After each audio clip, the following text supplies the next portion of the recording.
Un chiffre marquant, c'est que le plus gros employeur privé en Tunisie est une entreprise allemande. Alors, en l'occurrence, c'est l'entreprise Leoni. Plus de 60% des composants d'un véhicule, maintenant, ce sont des composants software. Alors qu'avant, c'était plutôt l'acier, les équipements, je dirais, le moteur, etc. Parce qu'aujourd'hui, ce qui se passe, c'est que souvent nous formons des compétences, ou ces compétences sont formées à l'étranger et ne s'installent pas en Tunisie ou ne trouvent pas l'opportunité de se développer en Tunisie. On pourrait devenir la Suisse de la tech. On a vu des petits pays comme l'Estonie en Europe qui ne sont pas considérés comme des acteurs majeurs, mais qui sont aujourd'hui reconnus dans le domaine du numérique. Et donc on pourrait jouer cette carte-là. Aujourd'hui, notre besoin, c'est d'avoir un port en eau profonde qui nous permette d'accueillir des gros navires et qui nous permette vraiment d'instaurer la Tunisie comme un acteur majeur dans le secteur de l'industrie automobile.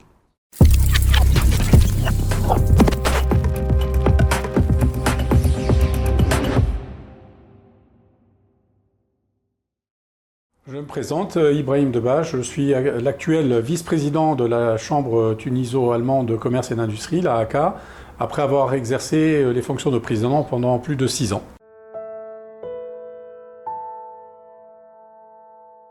Alors l'AAK fait partie d'un réseau qui est présent dans 93 pays. C'est de représenter la coopération allemande à l'étranger. Donc c'est l'équivalent des chambres de commerce et d'industrie qui existent en Allemagne, les IAK, et pour l'étranger, ce sont les AAK. Et donc effectivement, l'AAK Tunisie fait partie de ce réseau depuis plus de 45 ans, que nous venons de fêter notre 45e anniversaire. Et l'objectif de l'AAK, sa mission principale, c'est d'aider les investisseurs allemands ou les investisseurs tunisiens à s'installer en Tunisie et de manière générale à développer des emplois et à créer une valeur ajoutée en bénéficiant des avantages du site Tunisie. Et bien sûr, c'est de développer les coopérations bilatérales entre la Tunisie et l'Allemagne en organisant également un certain nombre d'événements qui permettent aux investisseurs tunisiens de pouvoir développer des partenariats avec l'Allemagne et développer de l'exportation vers l'Allemagne.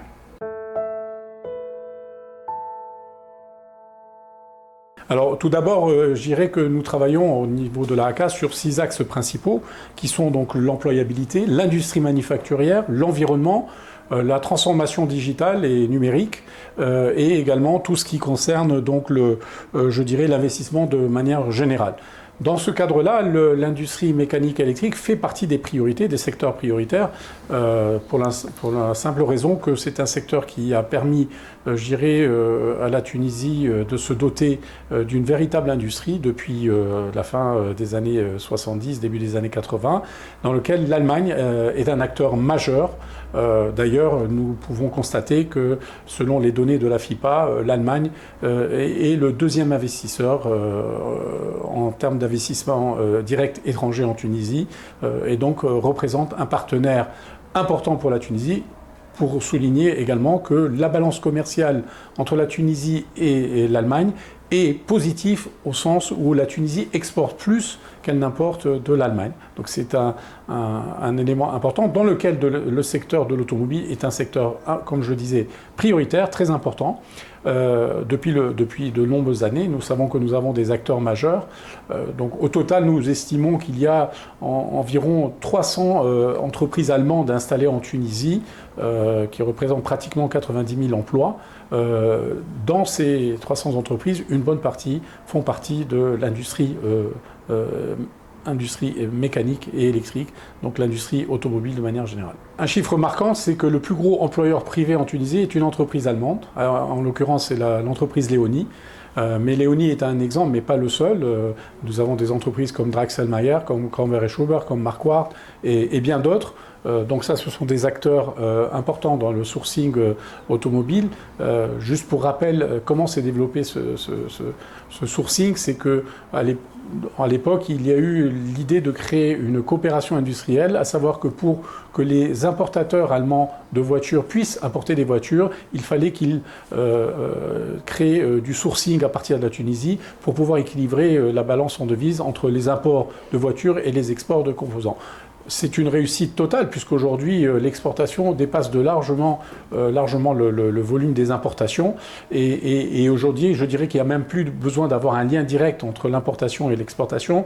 C'est la valeur du site Tunisie, sa position géostratégique, je dirais son niveau de rentabilité ou de profitabilité pour les opérateurs industriels, qui fait que c'est devenu un site majeur, et je dirais qu'il en fait un des principaux pays africains fabricants de composants automobiles.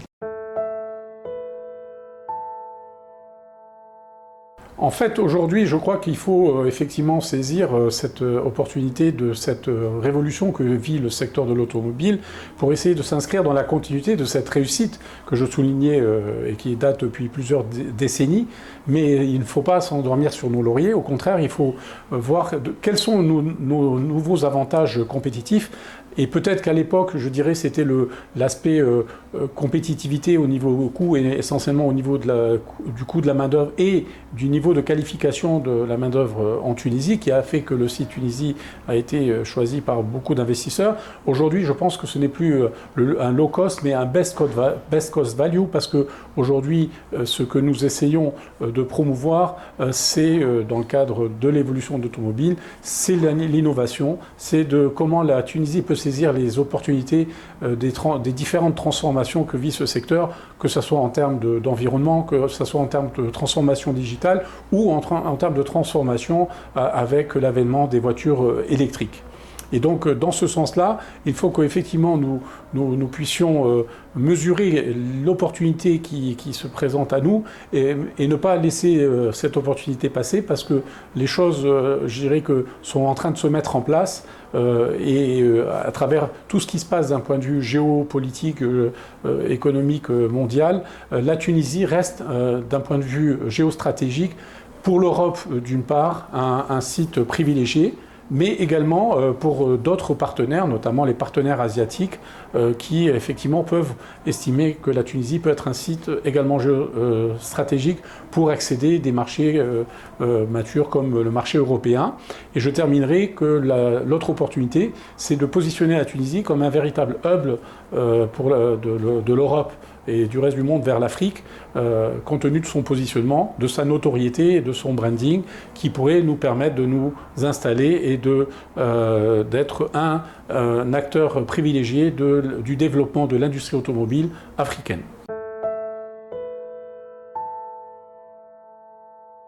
Je dirais qu'effectivement, une nouvelle géopolitique est en train de s'installer, mais je pense qu'aujourd'hui, il faut quand même considérer que l'Europe reste le principal partenaire de la Tunisie. Ça représente pratiquement 80% de nos échanges économiques.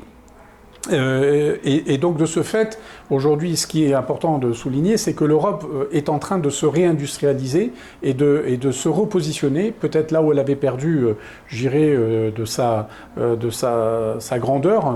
Je parle d'un point de vue industriel. Elle a pu se rendre compte qu'à travers les différents événements que nous avons vécus ces dernières décennies, notamment la pandémie du Covid, qu'il était important pour l'Europe de se réindustrialiser. Peut-être qu'ils avaient trop misé sur l'externalisation de leur industrie vers des pays à faible coût. Donc ça, c'est un fait. Mais pour cela, elle a besoin de partenaires. Et les partenaires du Sud, et notamment la Tunisie, sont des éléments importants pour que cette réindustrialisation de l'Europe puisse s'opérer, et notamment à travers la disponibilité de compétences importante en Tunisie, non seulement dans les industries mécaniques et électriques, mais également dans toute la partie IT et software qui, quand on parle de nouvelles technologies, de digitalisation, d'innovation, sont des éléments majeurs, et les compétences tunisiennes en la matière sont connues et reconnues à l'échelle internationale. Il nous reste à, je dirais, porter ces valeurs et porter ces éléments porteurs de manière plus importante pour pouvoir probablement, on en reparlera je pense tout à l'heure, améliorer notre branding et la notoriété du site Tunisie en la matière. Premièrement, cette coopération industrielle tuniso-allemande, elle date de plusieurs décennies, donc elle n'est pas là par hasard. D'ailleurs, le meilleur témoignage de cela, c'est que la majeure partie des acteurs qui sont là depuis les années 70-80, dont certains que j'ai cités tout à l'heure, mais bien d'autres, sont les premiers à réinvestir dans des nouvelles usines et dans des nouveaux sites, pour la simple raison qu'ils doivent répondre à des nouvelles attentes du secteur industriel automobile et des nouvelles, je dirais, tendances et des nouvelles technologies. Donc s'ils pensent au site Tunisie, c'est que le site Tunisie a fait ses preuves, comme je l'ai dit, en matière de qualification, de niveau de compétitivité, mais je pense que c'est un élément majeur. Quand on parle de l'Allemagne, on parle de la qualité des produits allemands, et on sait que quand on parle automobile, on pense en premier lieu allemand. Je dirais que si le site Tunisie a souvent été privilégié et continue de l'être, c'est par rapport à la qualité de la production en Tunisie. D'ailleurs, beaucoup des opérateurs ici présents sont souvent dans leur groupe, à l'échelle internationale, parmi les meilleurs sites en termes de qualité de production. Et ça, je pense que c'est un élément important sur lequel nous devons focaliser.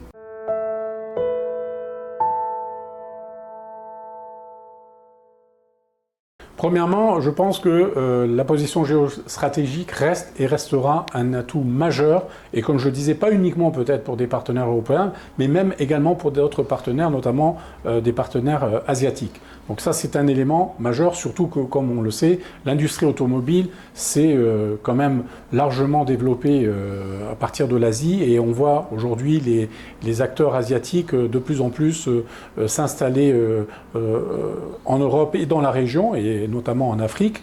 Pas uniquement les Japonais et les Coréens, maintenant nous voyons effectivement les Chinois, les Indiens.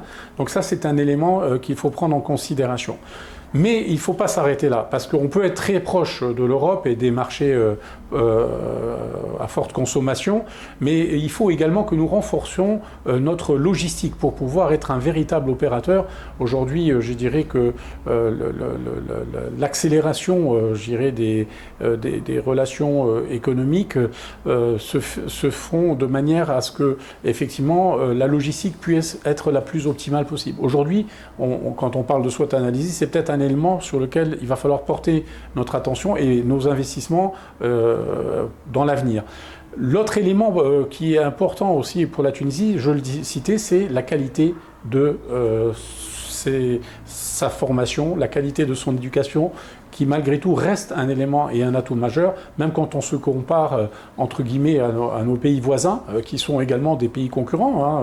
Je pense au Maroc, je pense à l'Égypte et bien d'autres pays. Et donc, pour ce faire, c'est un élément majeur. Bien sûr, là-dessus, on sait très bien qu'il faut travailler pour que nous puissions encourager ces jeunes, souvent ces jeunes diplômés, à trouver leur avenir en Tunisie et non plus avoir besoin de partir à l'étranger pour pouvoir réaliser leur carrière. Donc ça, ce sont des atouts majeurs sur lesquels on doit travailler, mais on voit tout de suite qu'il y a du travail à faire pour pouvoir continuer à bénéficier de ces avantages, et notamment quand on parle d'innovation et de transformation technologique, on voit qu'aujourd'hui, ce ne sont pas les mêmes compétences dont on a besoin. On a besoin d'ingénieurs dans le domaine IT, dans le domaine software. Aujourd'hui, je le dis souvent dans les interviews, plus de 60% des composants d'un véhicule, maintenant, ce sont des composants software.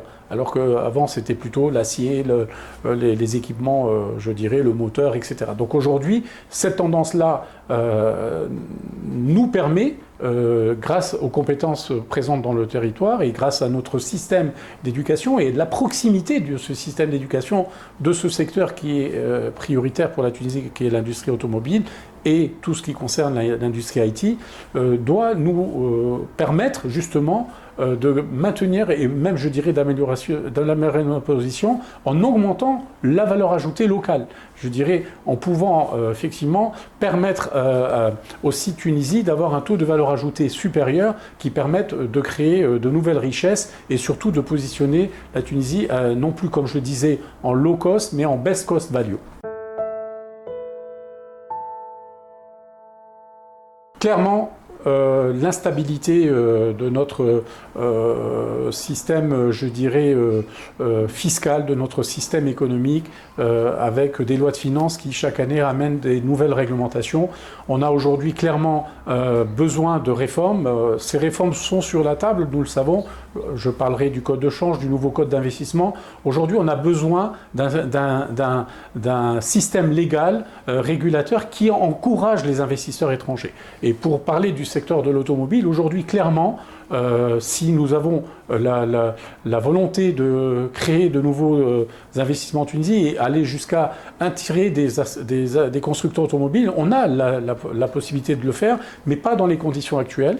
Donc il y a l'aspect réglementaire qui est très important et qui doit être assoupli pour pouvoir vraiment attirer plus d'investisseurs. Par ailleurs, je le citais tout à l'heure, l'aspect logistique est un élément majeur, je dirais même crucial, sur lequel la Tunisie, de par sa position géostratégique, devrait en faire un atout. Aujourd'hui, pour être clair, ça ne l'est pas. Et donc, c'est effectivement un travail à la fois au niveau des infrastructures publiques, mais également au niveau du secteur privé, de pouvoir permettre à la Tunisie de se doter d'une vraie infrastructure logistique. Je ne vais pas revenir sur des projets comme le port en eau profonde, alors qu'on était les premiers à avoir mis ça dans les projets. Aujourd'hui, nous n'avons toujours pas notre port en eau profonde. Le Maroc s'est doté déjà de 2 ports et on a vu l'effet que ça a eu, ne serait-ce que dans le secteur de l'industrie automobile, puisqu'ils ont pu attirer plusieurs constructeurs. Mais au-delà de ça, je pense que c'est quelque chose auquel on peut remédier peut-être de manière différente. Également, si on veut devenir un véritable hub sur l'Afrique, il faut que cet élément logistique soit intégré. Il ne suffit pas de signer des accords avec des avantages, je dirais, en termes de taxes et en termes de réglementation, mais également de pouvoir avoir, je dirais, des accès logistiques qui nous permettent, je dirais, d'adresser non seulement les pays d'Afrique de l'Ouest, mais également de l'Afrique de l'Est, parce que certains acteurs, je parle de l'Afrique du Sud, je parle du Kenya, je parle d'autres pays qui sont en train de devenir des véritables acteurs. L'Afrique du Sud, c'est déjà le cas depuis longtemps, mais il y a d'autres pays qui sont en train de se développer, que ce soit à l'Est et à l'Ouest également, avec le Ghana, la Côte d'Ivoire, le Sénégal. Mais il faut pouvoir, effectivement, développer les flux de marchandises et les flux logistiques entre notre pays et ces régions. Surtout que, encore une fois, dans cette région du monde, nous bénéficions d'une bonne notoriété, mais sur lequel nous ne sommes peut-être pas en train d'assez capitaliser, d'autant plus, et ça c'est un acquis, que nous sommes déjà dotés d'une véritable industrie automobile, comme on le disait tout à l'heure.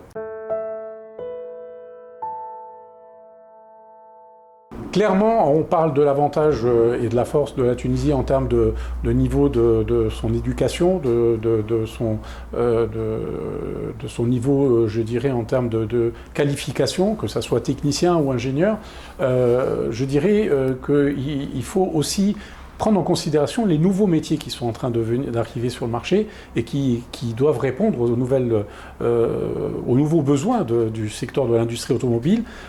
Et donc, effectivement, il faut renforcer le rapprochement entre le système d'éducation et notamment les universités, comme ça s'est fait dans le passé, mais aujourd'hui en accent sur les nouveaux métiers pour créer des nouvelles compétences qui répondront aux nouveaux besoins du secteur de l'industrie automobile.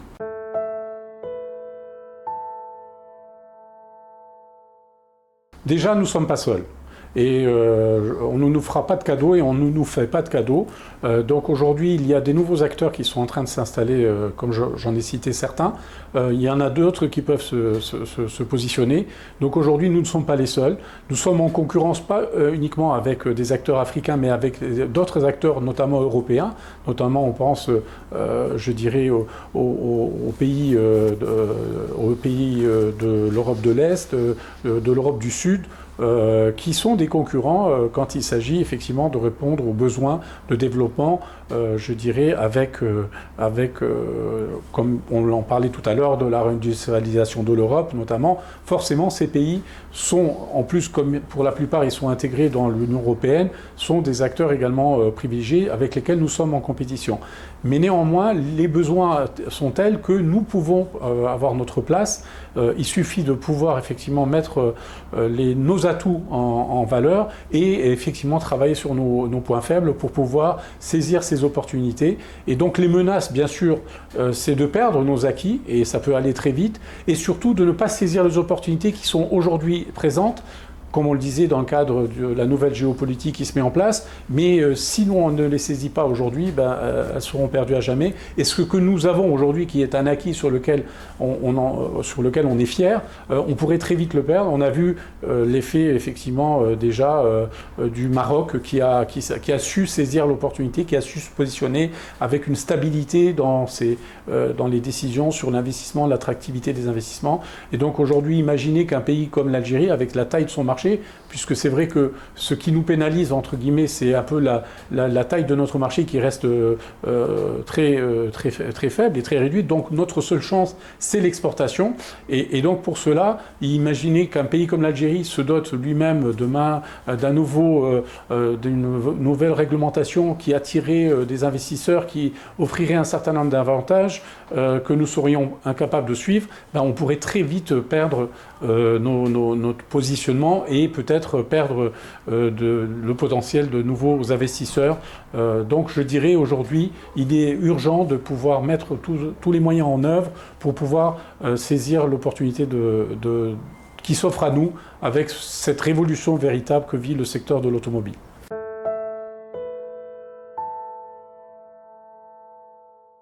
Premièrement, en retenant nos compétences. Parce qu'aujourd'hui, ce qui se passe, c'est que souvent nous formons des compétences, ou ces compétences sont formées à l'étranger et ne s'installent pas en Tunisie ou ne trouvent pas l'opportunité de se développer en Tunisie. Donc ça, c'est très important. On voit déjà, ne serait-ce que notre écosystème de start-up que nous avons créé, on a été capable de créer cet écosystème. Malheureusement, on ne lui donne pas la chance de pouvoir se développer et donc souvent ils sont amenés à s'exporter ou à s'externaliser dans d'autres pays pour pouvoir, je dirais, se développer et s'épanouir. Donc ça, c'est un élément important. Donc cette jeunesse, ces jeunes entrepreneurs qui sont dans l'innovation, qui sont dans l'intelligence artificielle, qui sont dans la partie software, je dirais que le ticket d'entrée est beaucoup plus peut-être faible en matière d'investissement et de taille d'investissement. Avant, il fallait des usines, des grosses industries. Aujourd'hui, on peut très bien, de manière, je dirais, beaucoup plus agile et beaucoup plus souple, être très rapidement se positionner. On a vu qu'on a été capable de le faire dans d'autres industries, notamment dans l'industrie pharmaceutique. Donc c'est très important, effectivement, d'offrir un écosystème, un environnement qui permette non seulement à ces start-up ou ces entrepreneurs d'éclore, mais également de pouvoir, je dirais, s'épanouir et se développer ici. Donc c'est pour cela que les réformes que j'évoquais, un code d'investissement, un nouveau code d'échange, doit pouvoir permettre de créer tous les éléments qui permettront à ces potentiels-là de se développer localement. Parce que, encore une fois, je dirais, on garde notre niveau de compétitivité, on garde, je dirais, cet avantage qui quand même est un atout majeur, surtout dans des secteurs très concurrentiels comme l'industrie automobile, et surtout, comme je le disais, avec la très forte concurrence des marchés asiatiques. Et donc c'est très important effectivement de pouvoir, je dirais, capitaliser sur ces éléments. Et donc on le dit, c'est l'affaire de tous, c'est l'affaire du secteur privé bien sûr en premier lieu, mais c'est aussi l'affaire du secteur public qui doit permettre, main dans la main, de pouvoir effectivement mettre les atouts en place pour pouvoir assurer que l'avenir de l'industrie automobile tunisienne sera meilleur, surtout que nous avons, et ça démontre l'engagement des autorités en la matière, nous avons signé un pacte de compétitivité qui fait que ce secteur prioritaire qu'est l'industrie automobile est considéré par nos autorités, par le gouvernement, comme un secteur majeur de développement de l'emploi et de la richesse et de création de richesse en Tunisie.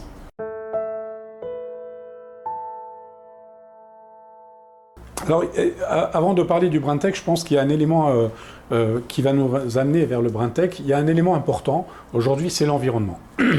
Aujourd'hui, la sustainability fait partie des éléments et des axes majeurs de l'industrie automobile. Et donc, tous nos partenaires estiment que la Tunisie peut être un site majeur. Pourquoi? Parce que nous pouvons offrir, grâce à notre niveau d'ensoleillement, une opportunité de créer, de produire avec des énergies propres, notamment l'énergie solaire, mais également l'énergie éolienne. Nous pouvons même devenir, et c'est un des objectifs avec l'Europe, un site exportateur d'énergie. Et donc, par rapport à cette industrie automobile qui exige beaucoup, que ce soit d'ailleurs dans sa partie industrielle hardware, on va dire, ou dans sa partie software, et nécessite beaucoup d'énergie, je dirais que c'est à lier ensemble. Et toute cette politique de transition énergétique qu'on est en train d'accélérer est un élément majeur pour pouvoir permettre, je dirais, l'aboutissement de tout ce qu'on est en train de dire, pour la simple raison que pour un industriel aujourd'hui, quel que soit son niveau dans la chaîne logistique, dans la chaîne de valeur automobile, il doit pouvoir mettre en priorité son empreinte carbone, sa politique environnementale, pour pouvoir continuer à être un acteur, à fournir des constructeurs ou fournir des fournisseurs européens ou mondiaux. Donc ça, c'est un élément majeur. Et par rapport à ça, justement, en termes de tech, on a vu que nous avons des compétences, notamment dans le domaine de l'intelligence artificielle, dans le domaine des nouvelles technologies, qui peuvent nous permettre d'être un peu notre nouvelle, entre guillemets, notre nouveau fleuron et sur notre nouveau label pour que la Tunisie ne soit plus considérée comme ça l'était dans le passé, comme un site de sous-traitance, mais comme un acteur majeur dans cette chaîne de valeur et donc nous permettre d'améliorer notre niveau de valeur ajoutée dans la chaîne de valeur automobile mondiale. Avant, quand il s'agissait de développer une industrie et tout, pour devenir un acteur majeur dans l'industrie automobile, c'est le cas, nous en avons un. Le groupe Cofat qui est devenu un leader dans son domaine, mais je dirais que grâce à la nouvelle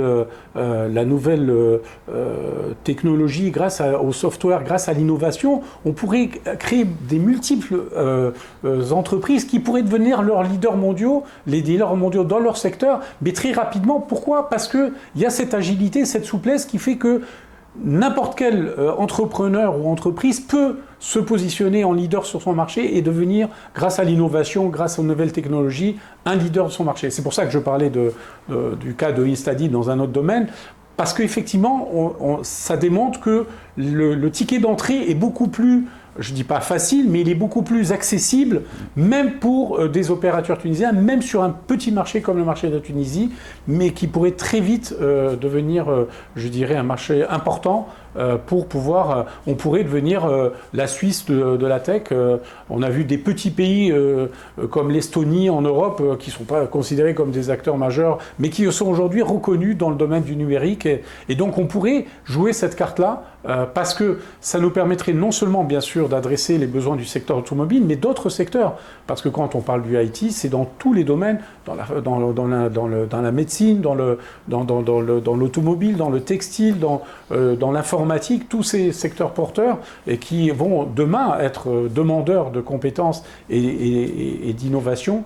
Donc on pourrait réellement avoir un autre positionnement avec une plus forte valeur ajoutée.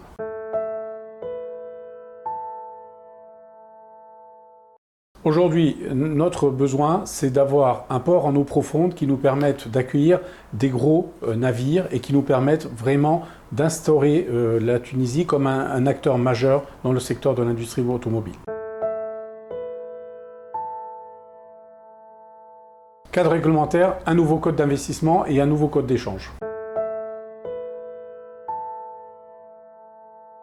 Emploi et formation, rapprocher le secteur de l'éducation des industriels pour définir quelles sont les nouvelles compétences dont on aura besoin, les nouveaux métiers pour préparer les compétences de demain. Recherche et développement, si on veut que la Tunisie soit considérée comme un site de développement de la recherche et du développement, il faut qu'on puisse se mettre à jour par rapport aux standards internationaux et notamment par rapport à la protection des données personnelles pour pouvoir être, je dirais, considéré comme un maillon important du réseau international. Je dirais aujourd'hui c'est l'intelligence artificielle qui peut représenter un véritable potentiel. Je dirais c'est de se doter d'investissements en termes d'infrastructures pour pouvoir, de data centers et autres, pour pouvoir être non seulement un acteur mais être également un provider de data pour le reste du monde. Accélérer notre transition énergétique. Personnellement, je considère que la Tunisie a des atouts majeurs pour pouvoir devenir un site d'innovation et de high-tech pour l'ensemble des industries et particulièrement pour l'industrie automobile. Et c'est ce que je porte et que je défends et pour lequel je me considère comme un ambassadeur potentiel, notamment de par ma position en tant que vice-président de la Chambre tuniso-allemande.